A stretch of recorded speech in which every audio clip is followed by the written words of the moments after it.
Well, ladies and gentlemen, Donald Trump, in an effort to curtail excessive government spending and bring down the debt, is ordering now a cut of military spending. We know the United States spends so much on military, the highest military budget by far. It's not even close when you compare it to, it's like the next 8 countries combined have a lower total military budget than the United States. And even if we brought it down and cut it significantly, we would still be number one. And so Donald Trump now, this is pretty historic when you think about the dynamic of Republicans and Democrats. Neither of them cut the military budget. Republicans are a little bit more lenient and want to spend more. Democrats will spend, but not as much as Republicans. Republicans were mad at Biden in his last term for not spending enough, but now Trump is saying, no, we are going to be going through around an 8% total cut within the next 5 years. And you would think if this goes through, that's going to be money that could be used for other things. We were talking about yesterday possibly giving people, $5,000. I do think that's a little bit, it's more of like a Republican opinion to say we don't really need a handout of $5,000. Let's be honest, maybe use that against the debt that we currently have and the overall deficit. Although to be fair, I don't think people are interpreting what the Doge dividend would actually be. It's not printing more money. People just have such a sour taste with the stimulus. And I said the stimulus, it was going to be really bad, especially Biden's third stimulus. The first two stimuluses, I'm not saying this to defend Trump, but they were more necessary than the Biden one that came out in like 2022. But let's go through this and then we'll talk about just the overall picture when it comes to the federal budget. And this is going to have a big impact. I mean, this is a huge expenditure. And so if you're eliminating, you're talking about a total $850 billion budget per year, an 8% decrease over the span of 5 years. I was reading this, New York Times, they try and spin it like, oh, it's like, it's like, if you're a liberal, how do you spin this that it's a bad thing? The liberal viewpoint has always been, oh, we need to, cut the budget. It's ridiculous. It's totally bloated.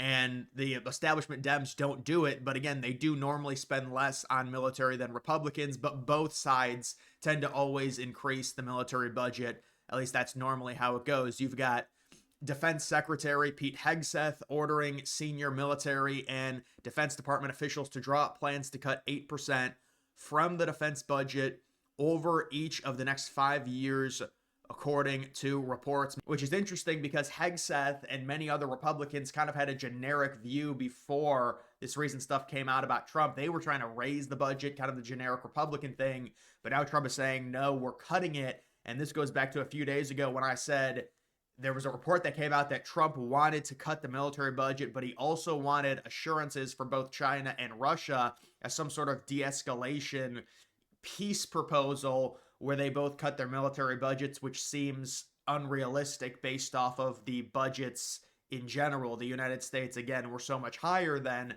both China and Russia. If we were on the same level, you could argue that maybe that would be a fair proposal. I mean, it's something you can ask. If you're Trump, he's a businessman. He's always going to want something back. It's just like the whole idea of funding Ukraine or funding Taiwan. You want something back for it. We're just not going to give you everything. We need something in return when it comes to whether it's Taiwan fighting China or Ukraine fighting Russia. Mr. Hegseth said in a memo issued on Tuesday that a number of branches within the military and the Pentagon should turn in budget-cutting proposals by next Monday. According to officials, the memo listed some 17 exceptions to the proposed cuts, including military operations at the southern border. And so, yeah, there was always going to be, I'm sure they've raised funding and they spent a lot more than the Biden administration in terms of securing the border. That was part of the reason why Trump won. So he cannot mess around with that. And if anything, there needs to be more allocated in terms of the deportation effort that right now we know Trump and that the administration is struggling with to a degree. Now, it's still a lot better because the encounters are way down, meaning there's not a bunch more people pouring across the border. And I've seen people go to the border and in places where there would just be illegals pouring, like camping out, pouring across the border every day. It's a ghost town. That's good. That's good border enforcement. The problem is the deportation numbers have been slowed significantly. And so, if anything, there has to be more money invested into what not necessarily at the southern border, but just the infrastructure surrounding the deportation process in general to kickstart it.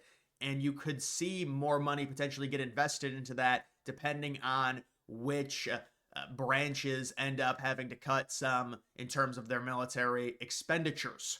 You can see one senior official said the cuts appeared likely to be part of an effort to focus Pentagon money on programs that the Trump administration favors instead of actually cutting the Defense Department's $850 billion annual budget. Well, yeah, that's the liberal spin. They're like, oh, it's just, what are you talking about? It's to the Trump administration, it's the Department of Government Efficiency. They're going to go through the Pentagon and its bloated budget. There's things we're spending money on that we shouldn't. And there's also just going to be straight up cuts within the budget in general because of how much we spend on military. And this is a Republican doing this. The Republican viewpoint is always, let's have a stronger military, stronger military, stronger military, stronger military. The question is, if we can improve our living situation in the United States, how much of these cuts can we get away with before it starts being a problem in terms of, you don't want to say global dominance, because at this point it seems like most Republicans really don't care about that to a degree. I mean, and I would honestly kind of agree, but it is a little bit more complicated than that based off of what other countries are doing. You need to have some global footprint, but there definitely is a shift within the Republican Party about more so focusing on the United States. And so that's where this kind of weird shift of, oh, Republicans are the ones cutting the military budget. Well, we're looking at the budget, and Democrats are as well. This is just a bipartisan opinion, and saying, is it really necessary to where if we cut our budget in half, we would still be number one in terms of military spending?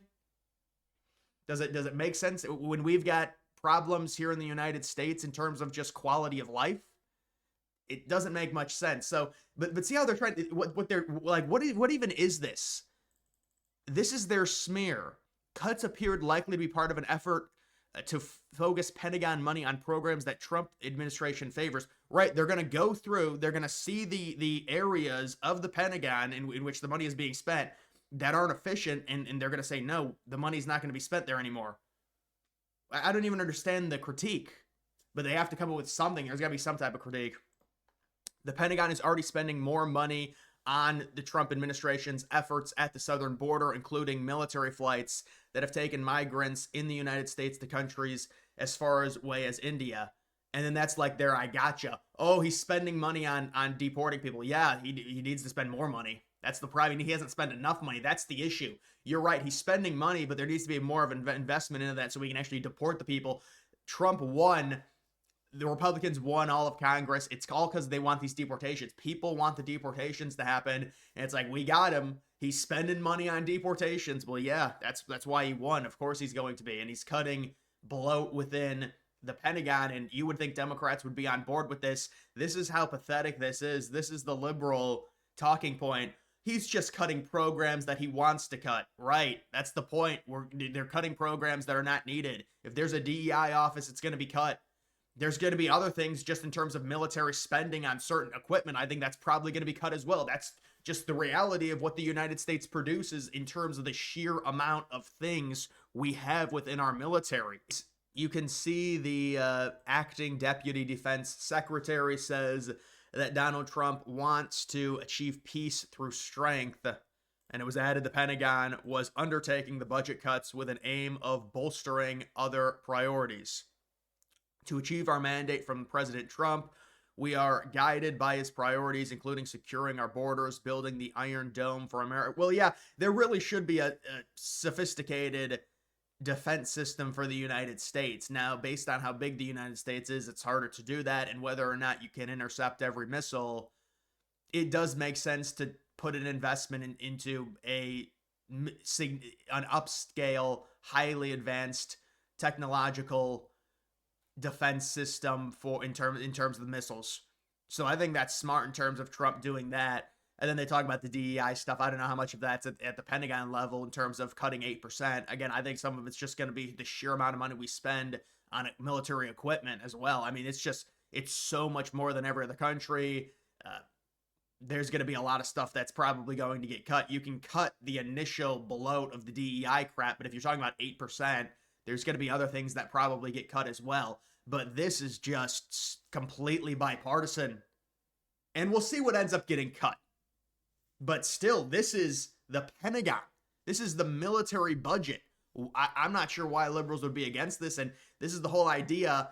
And you go back to the thing where it's like, well, Trump is going to get rid of the income tax. Well, if you bring down the military budget, that's another saving. And that's a significant saving because of the amount of money the United States spends on military. So now you're starting to realize when you've got Doge there, it's around $50 billion they've saved. They need a lot more, and they know that. And that's why they're talking about also implementing tariffs as a way to pay for the state income taxes and getting rid of the income taxes, which I know Trump seems like he wants to do, and also potentially a repay in some form to people, although people want that money to be used for the debt. I agree. That money should be used for the debt, but it isn't the same as the stimulus check where they printed more money for people. They viewed it as a crisis. This would be something different to where we're trimming the fat out of our government completely, and it's going to improve citizens' quality of life. It's going to give citizens... See, I think people are scarred by that stimulus check. Basically, when you give the population free money, people say, well, it's just going to be crazy in terms of inflation. It can hurt a little bit inflation, but it's not the number one cause of inflation. The number one cause is printing money, and that's what they did with the stimulus checks. This is not that. This is money that already exists that's being reallocated, and it would only be 20%. It's not the full amount that they end up saving. A lot of the money that they end up saving is just going to go against the debt and eliminating the deficit that the U.S. government currently operates at. So, I see like this is bipartisan. This is a big step for Trump. And again, this is a little bit surprising in terms of what Hegseth and some of the other Republicans were saying. It was basically normal Republican talking points. Biden didn't spend enough on military. We're going to up the budget, although Democrats and Republicans both do it. But now Trump's saying, no, we're done with it. This is the unorthodox style of approach we're seeing with Trump in his second term. But either way, guys, that's going to do it for this video. Make sure you follow me on X. Link to that's always in the description.